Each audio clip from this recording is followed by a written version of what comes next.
Tell you real quick, one thing is, did you know that you can't see light? You cannot see light. If you actually could see light, it would always be in your way and you would not be able to see anything through it. Instead, what you actually see is you see reflections of light. Doesn't that kind of tell you that somebody was thinking ahead on that one? I find that pretty fascinating. Let's ask our next question. What striking colors in creation have you seen near your home? Let's see, Sister Mary. Yesterday there was a rainbow that we could almost touch, and it was all those vibrant colors, and not only one rainbow, there was a second one on the top of it. And when you see those, you think right away of Noah's flood. You think of why Jehovah put that rainbow there as a promise that he'd never send another flood on the earth. Yes, Sister Robley again, please. We're from Colorado, and I have to say that in Grand Junction on the western slope of the Rockies, there's a ridge of mountains called the Brookcliffs, and we have been coming back from the west side, and when the sun goes down, those mountains turn a fluorescent orange that looks like they're just glowing and on fire. And one night, the sky behind it was purple, and the moon was coming up, and it was the biggest I've ever seen, and it just looked like something that somebody a scientific movie that was just made up. It just was unbelievable. Unreal, I think is the way they say that. Thank you. I'm sorry, we got to move on. What should we take time to observe intently, or why should we take time to observe intently the natural world? Why? Sister Yu.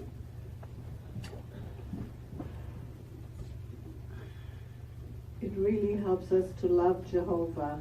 If you just look into your flower garden, every flower is different from the same kind, and the variety, the depth of color, the construction is just awe-inspiring. And this is what Jehovah did for us. Sister Mary?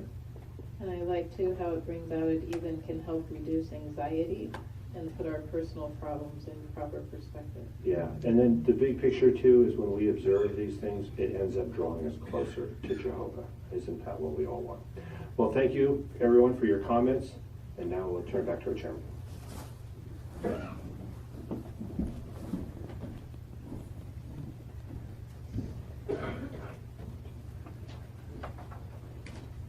Thank you very much, Brother Marin, for helping us to see how wonderful God's invisible qualities really are for us, and we can really use those points in the ministry. Thank you once again. Well, let's now introduce the conductor tonight for our Congregation Bible Study, and that's Brother Rogers.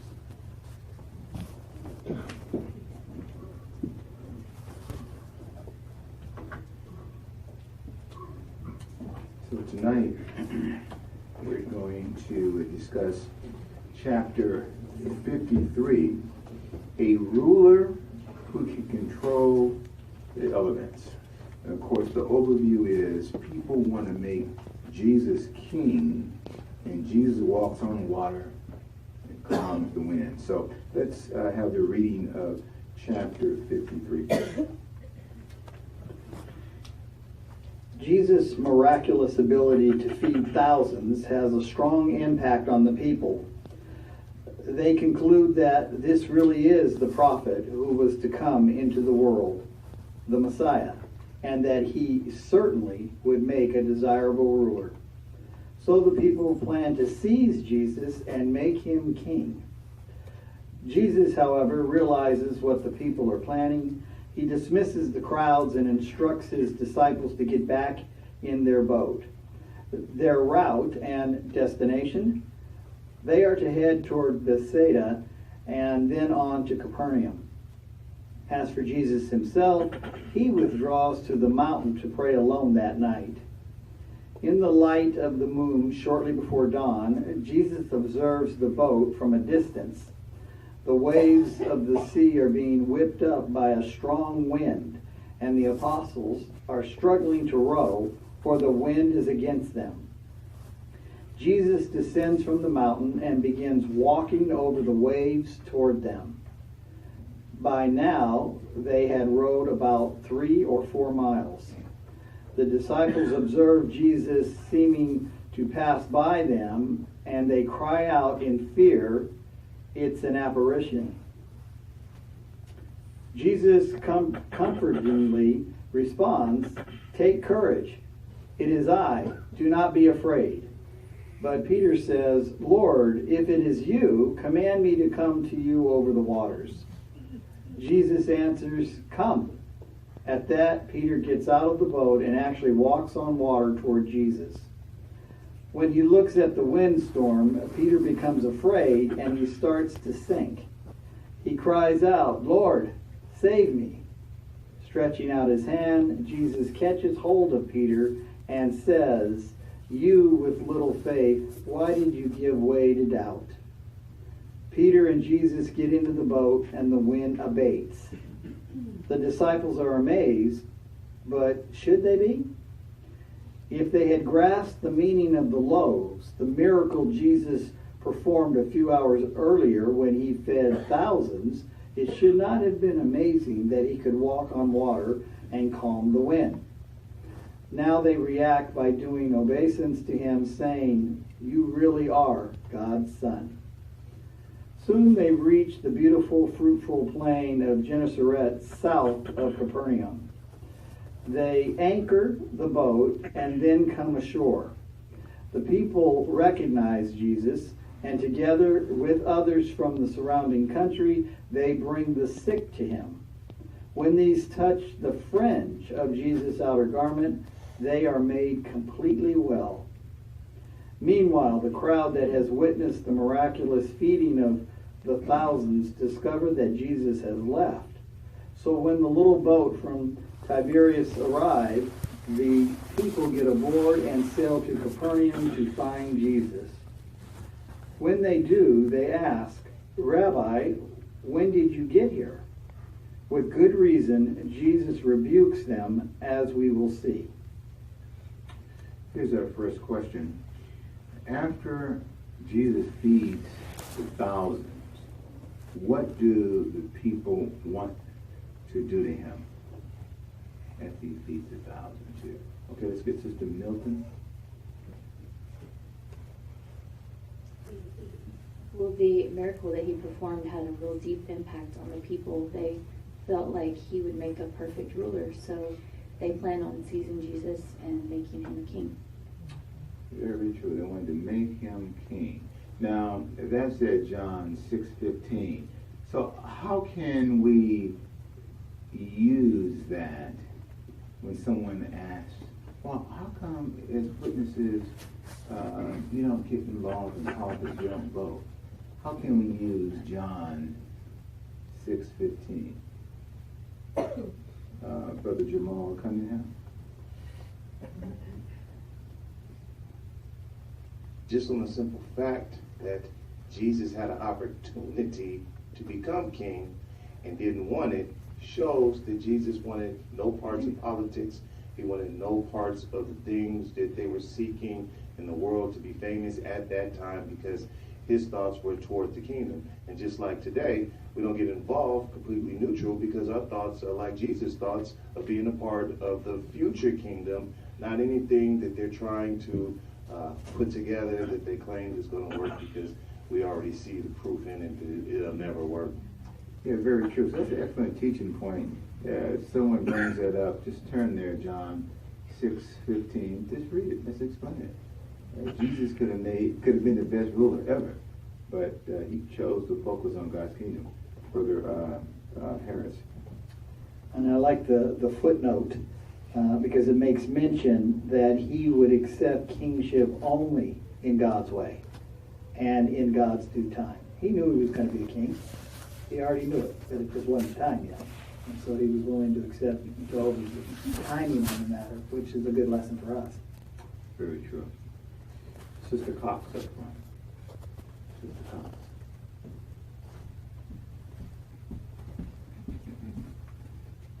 And so this is why Jesus emphasized that we as followers must take the same position now. Yes. Thank you.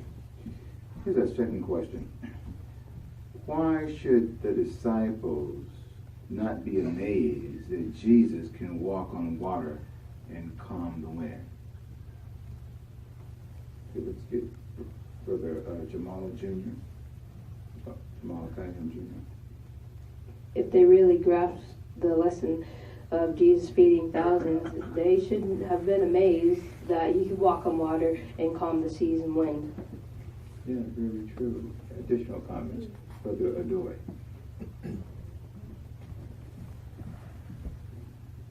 That feeding of the thousands was a truly amazing thing, and everybody could see it. I mean, there were only a few loaves of bread and a couple of fishes in there. Everybody could see that, and yet they kept multiplying by themselves. This man can do anything. But the disciples failed to connect the dots, and because of that, their faith was weak. And so the lesson that we learn from that is all around us. We see Jehovah's miracles all around us, in his organization, in the preaching work, the things he does for us personally. We need to connect the dots, because when we do, then our faith truly becomes strong and indestructible. Very true. Sister Joy, was that your comment? Just a little bit more tonight. Sister Joy. So after they saw Jesus walk on water, that's when they finally realized, oh, you really are God's son. So it took them a while, but it looks like eventually they got it. Very true. Okay. So they really should not have been amazed. Let's see, Sister Smith. She has a comment. I couldn't hear all of the comments that one brought out, but I was just going to bring up here, again in the wrong paragraph, just with Jesus here catches hold of Peter and says, "Am I going too far? You were little faith, why did you give away to doubt?" In Matthew 14, bringing out here, this is something that we pray about, having a strong faith and never doubting when Jehovah lets us know what he wants us to do. We have all the proof from God's word, and then we have the wonderful brothers and sisters, the elders, the missionaries. Thank them all. Thank you, thank you. Let's focus here a little bit on Peter. So, Peter sees Jesus walking, and he asks, "Is that you?" Jesus says, "Yes." He says, "Can I do that?" Jesus says, "Sure, come." So here, Peter is in the middle of a miracle. Peter's actually walking on water. But what happened? What happened? Sister Chamberlain.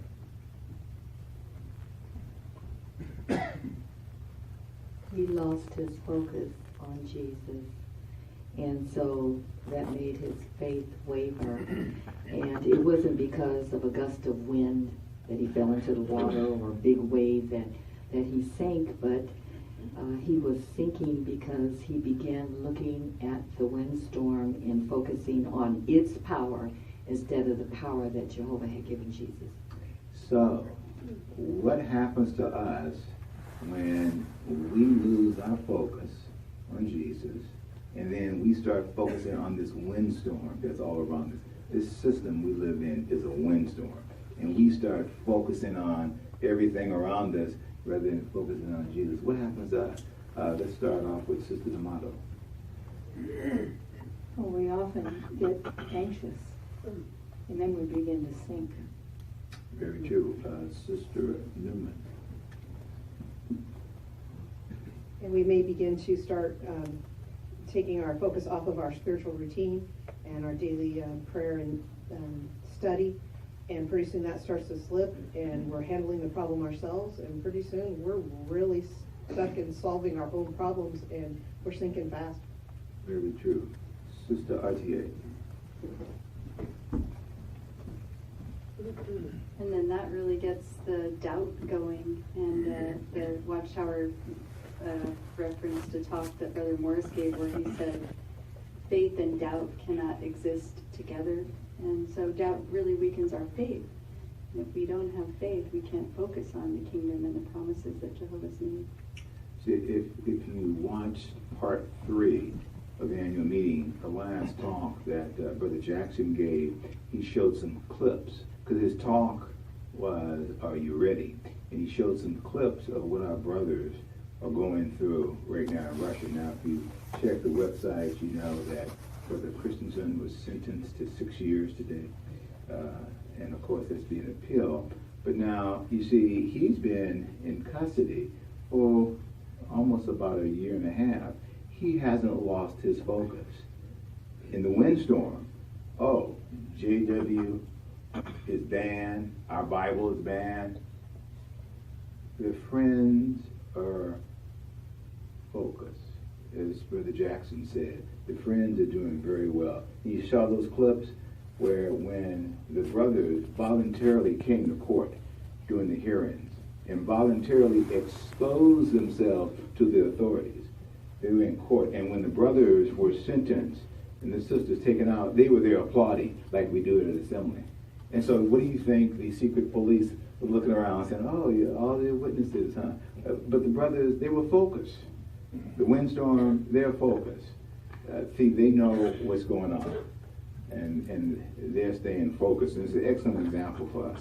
Okay, and so we want to learn from Peter's example here. Let's stay focused and let's not worry about the windstorm. The windstorm is going to be there. Our third question is, what happens after Jesus reaches the shores near Capernaum? What happens then? Sister Lynn.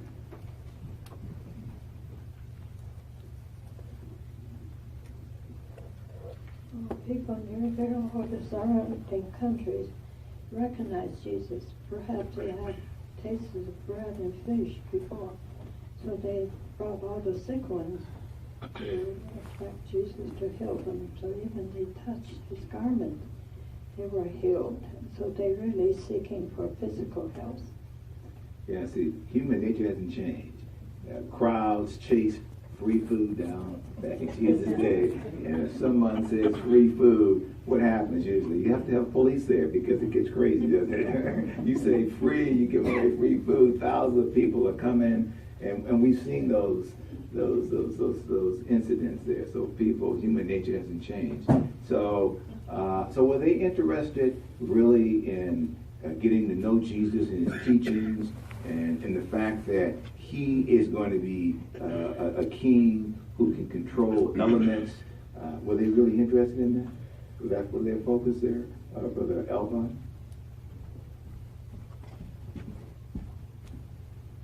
Jesus himself noted something wrong with their thinking. In verse 27 of Matthew 6, he says, "Work not for the food that perishes." These people, they went through a lot of effort to go chase him down in another city. They went on little boats. Some people ran along the shore probably. But they missed the whole point of his being there. They just wanted to get fed. And so same thing for us. We don't want to go through all this effort to worship Jehovah and miss the point that we are upholding Jehovah's sovereignty. And that's the only thing that matters. Yeah, can you put yourself there? You can see these people running after Jesus. Man, I ate 5 loaves yesterday. That fish was delicious. It was smoked. And that's what they were focused on, how good that meal was. And where is he? We're going to make him king. And, we can just sit back and just have food in abundance. No. You can see them thinking that, because that's how people think today. And if we didn't have the truth, we think the same way as well. But see, Jesus rebuked them. Stop. That's what the rebuke is.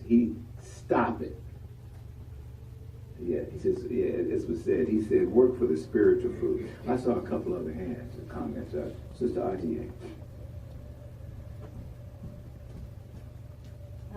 In the notes, it said that Peter, before he lost his focus, he wondered. He had this amazement at the ability that he had there to walk on water, and that's what the people failed to even take into account. Is what they saw was an amazing demonstration of Jehovah's power, and I love how that kind of goes with our wonders of creation part earlier. Yeah, very true. Yeah, sort of all ties in. Okay, let's have. Let's have John chapter 6. verses 14 to 25. Brother Harris, could you read that for us, John chapter 6, 14 through 25? When the people saw the sign he performed, they began to say, "This really is the prophet who was to come into the world." Then Jesus, knowing that they were about to come and seize him to make him king, withdrew again to the mountain all alone. When evening fell, his disciples went down to the sea, and boarding a boat, they set out across the sea for Capernaum. By now it had grown dark, and Jesus had not yet come to them. Also, the sea was getting rough because a strong wind was blowing. However, when they had rowed about 3 or 4 miles, they saw Jesus walking on the sea and getting near the boat, and they became fearful. But he said to them, "It is I, do not be afraid." Then they were willing to take him into the boat, and right away the boat arrived at the land to which they had been heading. The next day, the crowd that had stayed on the other side of the sea saw that there was no other boat there except a small one, and that Jesus had not boarded the boat with his disciples, but his disciples had left by themselves. Boats from Tiberias, however, arrived near the place where they ate the bread after the Lord had given thanks. So when the crowd saw that neither Jesus nor his disciples were there, they boarded their boats and came to Capernaum to look for Jesus. When they found him across the sea, they said to him, "Rabbi, when did you get here?" Okay. So now let's look at our monitor, because here's the account here. So first, when you look at that account there, the picture right there, what type of expression does it appear that Peter has on his face? What type of expression there?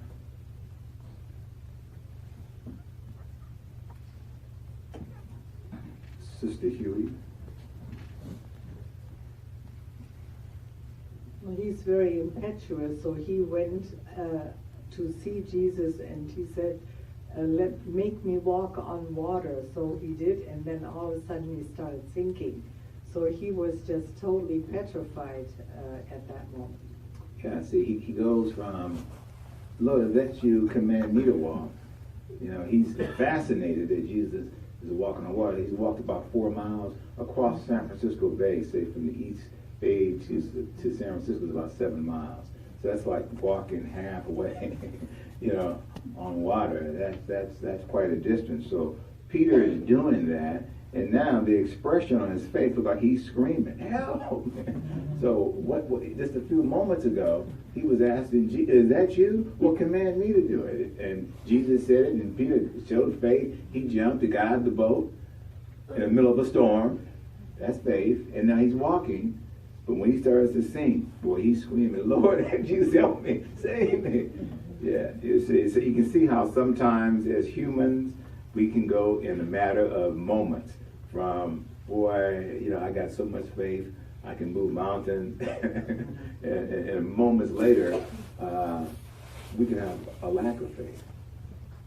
So it's a good lesson for us, again, helping us to appreciate, we want to focus, keep our focus on Jesus. Now, getting back to what was just read, so again, we kind of commented on it. So when these individuals that had been fed, and of course the study notes indicate that it could have been up to 15,000 people that were fed. This truly was amazing. You think of 15,000 people, and it had an impression on them. They saw 5 loaves, 2 fish, and they saw 12 baskets. I mean, that really had an impression on them. And of course, they referred back to Deuteronomy. Hey, this is the prophet that Moses talked about. This is the Messiah. This is him. So, from the account there, what do? So they're putting all these thoughts together. So what do? They see Jesus not there on that side of the lake or the sea. So what do? and we've discussed it, they use all their energy to do what? Sister Martinez.